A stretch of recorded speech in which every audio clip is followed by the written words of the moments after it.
اعوذ باللہ من الشیطان الرجیم بسم اللہ الرحمن الرحیم السلام علیکم ورحمۃ اللہ وبرکاتہ۔ عزیز طلبہ، امید ہے آپ بخیر و عافیت اپنی تعلیمی سرگرمیوں میں مشغول اور مصروف ہوں گے۔ اللہ تعالی ہم سب کے حال پہ رحم فرمائے اور ہماری یہ منزلیں آسان فرمائے۔ آج کا ہمارا لیکچر جو ہے یہ آن لائن لیکچرز کا جو سلسلہ شروع کیا گیا ہے اس سلسلے کا 11واں لیکچر ہے۔ تو آج اس لیکچر میں جو چیز ہم پڑھنے جا رہے ہیں وہ ہے احادیث میں سے نبی کریم صلی اللہ علیہ وسلم کی جو احادیث کتاب میں نقل کی ہیں اور ہمارے سلیبس کا حصہ ہیں 10 احادیث، ان میں سے 9 نمبر حدیث جو ہے وہ ہم پڑھیں گے۔ اس حدیث میں آنے والے احکامات کو سمجھیں گے۔ وہ حدیث کیا ہے، نبی کریم صلی اللہ علیہ وسلم نے کیا فرمایا ہے، یہ تمام باتیں اس حدیث میں بیان ہوئی ہیں اور کیا کہا ہے، یہ چیزیں ہم اس حدیث مبارکہ سے سیکھنے کی اور سمجھنے کی کوشش کریں گے۔ ایک تو یہ ہے کہ یہ حدیث پڑھنے کے بعد ہم نے اپنے اسائنمنٹ میں جو سوالات آئیں گے ان کے جواب تیار کرنے ہیں، یہ تو ایک ضمنی بات ہے۔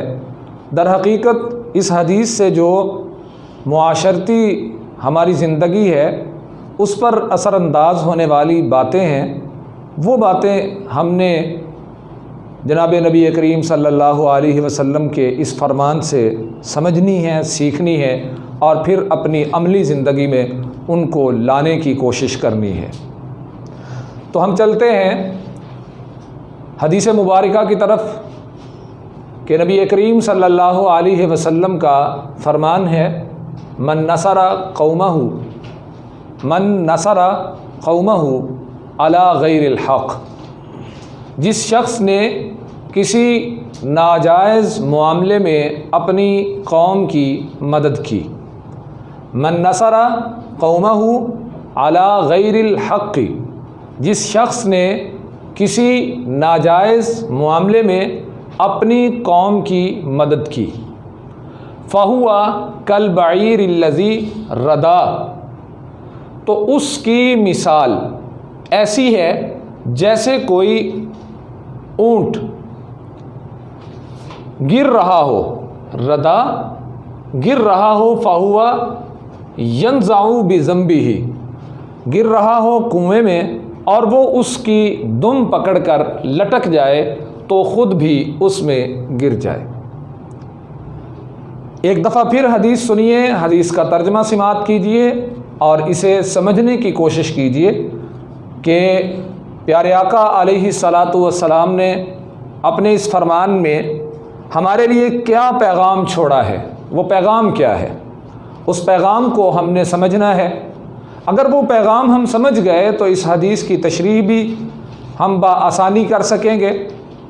اور یہ بات آپ کے ذہن میں ہونی چاہیے کہ چونکہ ہم 9ویں کلاس میں پڑھ رہے ہیں تو یہ مرحلہ ہے تعلیم کا، 9واں سال جو ہے یہ ہم تبھی پاس کریں گے جب اس میں آنے والے تمام مضامین جو ہیں ان کو اچھی طرح تیار کریں گے۔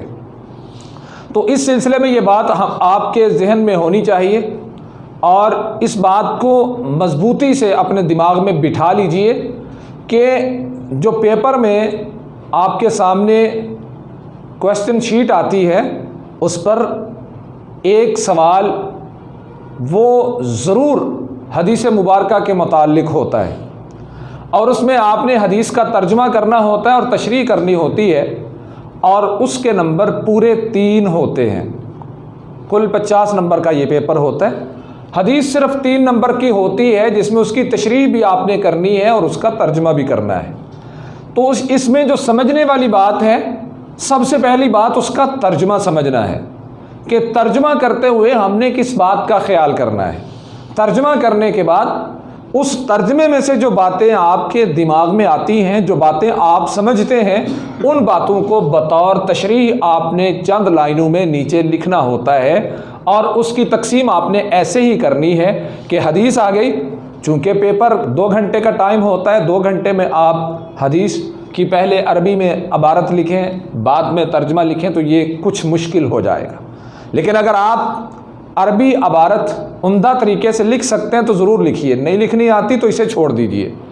ترجمہ لکھیے، ترجمے کے بعد ان الفاظ کو واضح کر کے لکھیے۔ حدیث کا جو ترجمہ ہے، جو ترجمہ آپ نے پڑھا ہے، جو ترجمہ آپ نے سیکھا ہے، سمجھا، اس ترجمے کو یہاں پہ نوٹ کریں، اور اس کے شروع میں جلی حروف میں آپ ترجمے کا لفظ ضرور لکھیں۔ اس کے نیچے جب ترجمہ مکمل ہو جائے پھر آپ نے تشریح لکھنی ہے۔ تو آئیے پھر ایک دفعہ حدیث کو پڑھتے ہیں اور اس کے بعد اس کی تشریح کی جانب جاتے ہیں۔ من نصر قومہ، یہ جو الفاظ ہیں، یہ الفاظ جب آپ ان کو غور سے پڑھیں گے، ساتھ ترجمہ پڑھیں گے، تو آپ کو یہ بات معلوم ہو جائے گی کہ نصر ناصر، اس کا مطلب ہوتا ہے، نصر کا مطلب مدد۔ نصر کا مطلب کیا ہے؟ مدد۔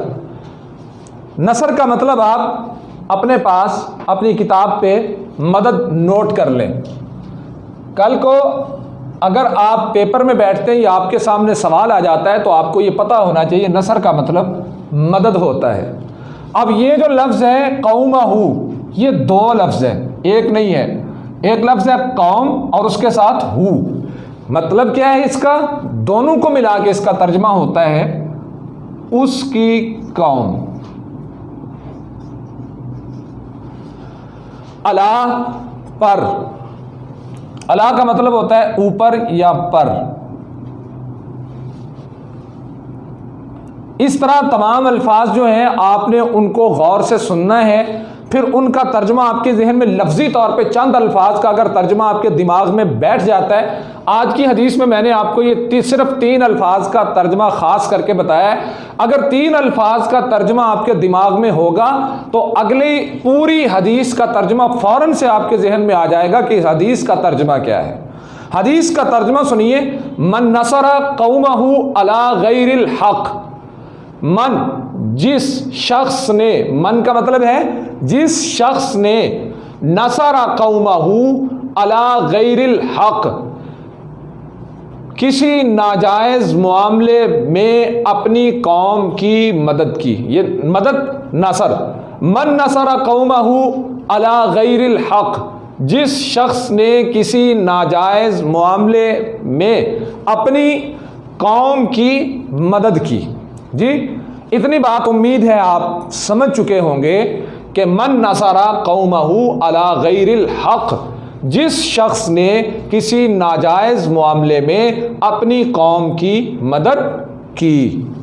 فَهُوَ كَالْبَعِيرِ الَّذِي رَدَا، فَهُوَ كَالْبَعِيرِ الَّذِي رَدَا، تو اس کی مثال ایسی ہے جیسے کوئی اونٹ کنویں میں گر رہا ہو۔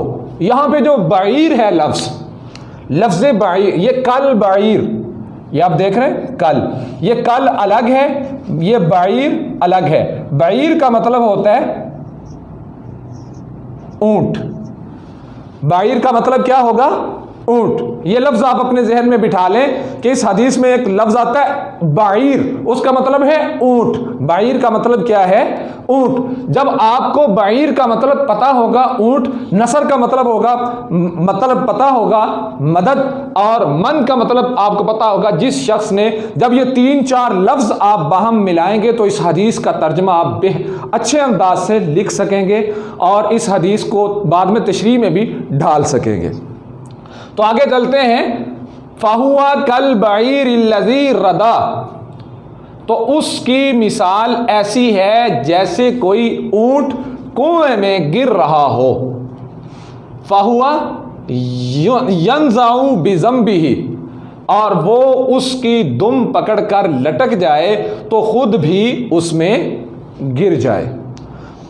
تو وہ اس کی دم پکڑ کر لٹک جائے تو خود بھی اس میں گر جائے۔ میں امید کرتا ہوں کہ حدیث کی عبارت اور ترجمہ آپ بہت ہی اچھے طریقے سے سمجھ چکے ہوں گے۔ اب آگے چلتے ہیں کہ حدیث مبارکہ سے ہم نے کیا سیکھا۔ یہ 3 باتیں میں نے لکھی ہیں جو اس حدیث سے سمجھ میں آ رہی ہیں، جو تشریح میں ہمارے لیے انتہائی زیادہ مفید ثابت ہوں گی۔ پہلی بات، نمبر 1، اسلامی اخوت کی بربادی اور معاشرے کی تباہی کا بڑا سبب اس حدیث میں بیان ہوا ہے۔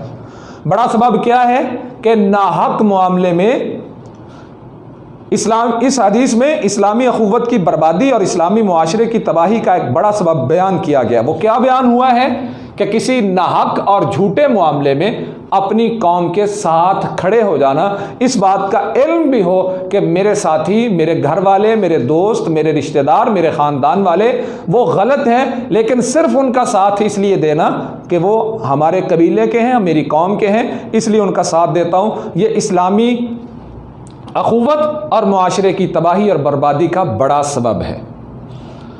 اس کے بعد دوسری بات جو سمجھ میں آ رہی ہے وہ یہ ہے، ناحق معاملے میں قوم قبیلے کی حمایت کرنے والا قوم کے ساتھ خود کو اور قوم کو بھی تباہ کر جاتا ہے۔ کیسے؟ آپ حدیث کے الفاظ پہ بھی آپ فوکس کریں، غور کریں۔ آپ نے ترجمہ لکھ لیا ہے، اپنے پیپر پر یہ ترجمہ لکھ چکے ہیں حدیث کا، اب اس ترجمے پر غور کریں کہ ترجمہ ہمیں کیا بتا رہا ہے، ترجمے میں وہ کون سی باتیں ہمیں بتائی جا رہی ہیں۔ ترجمہ ہمیں پہلی بات جو ترجمے سے سیکھی وہ یہ ہے کہ کسی ناحق معاملے میں اپنی قوم کا ساتھ نہیں دینا چاہیے۔ اگر ہم کسی ناحق معاملے میں اپنی قوم کا ساتھ دیں گے تو اس سے ہمارا معاشرہ تباہ ہو جائے گا، برباد ہو جائے گا۔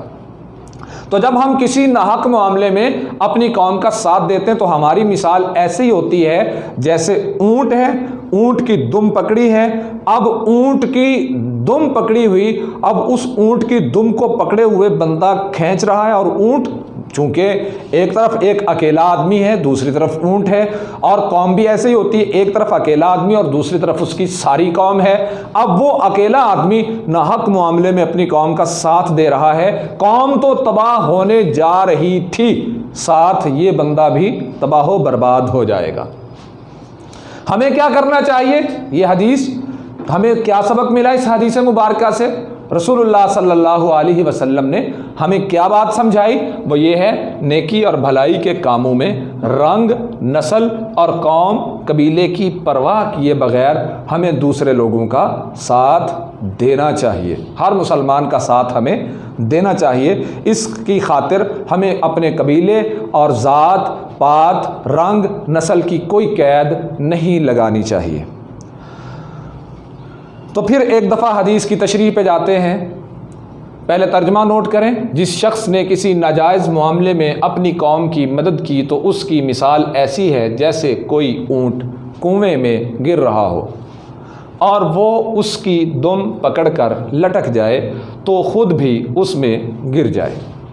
تشریح میں اسلامی اخوت کی بربادی کا بڑا سبب ناحق معاملے میں اپنی قوم کا ساتھ دینا، قوم حق پہ نہ ہو لیکن پھر بھی اپنی قوم کے ساتھ کھڑا ہونا، یہ اسلامی اخوت کی بربادی اور معاشرے کی تباہی کا بڑا سبب ہے۔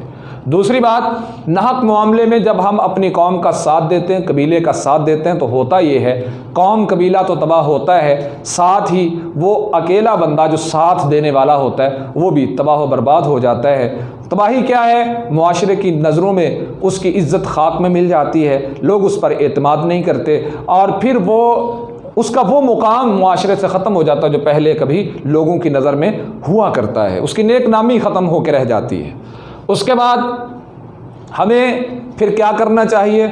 ہمیں کرنا یہ چاہیے، حق یا ناحق معاملے میں ہمیں انصاف کے ساتھ رہنا چاہیے، ہر اس بندے کا ساتھ دینا چاہیے جو حق پہ ہو، اور یہی اللہ اور رسول اللہ صلی اللہ علیہ وسلم کی مرضی ہے۔ یہاں پہ میں بطور حوالہ قرآن مجید کی سورۃ المائدہ سے ایک آیت آپ کے سامنے لکھ دیتا ہوں، ہو سکے تو آپ بھی اس کو نوٹ کر لیجئے، انشاءاللہ کام آئے گی، کہ نیکی اور بھلائی کے کاموں میں رنگ، نسل اور قوم قبیلے کی پرواہ کیے بغیر ہمیں دوسرے مسلمان بھائیوں کا ساتھ دینا چاہیے، اور یہ اللہ رب العزت کا حکم بھی ہے، وَتَعَاوَنُوا علی البر والتقوی ولا تعاونوا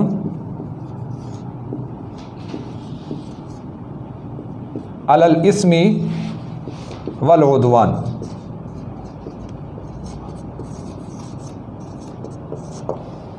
اس کا مطلب کیا ہے؟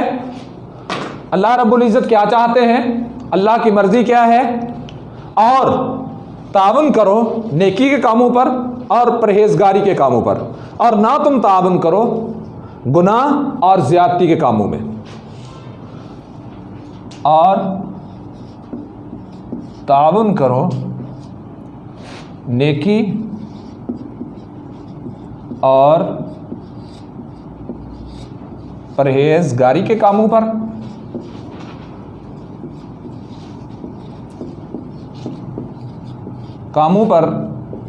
اور تعاون نہ کرو گناہ اور زیادتی کے کاموں پر۔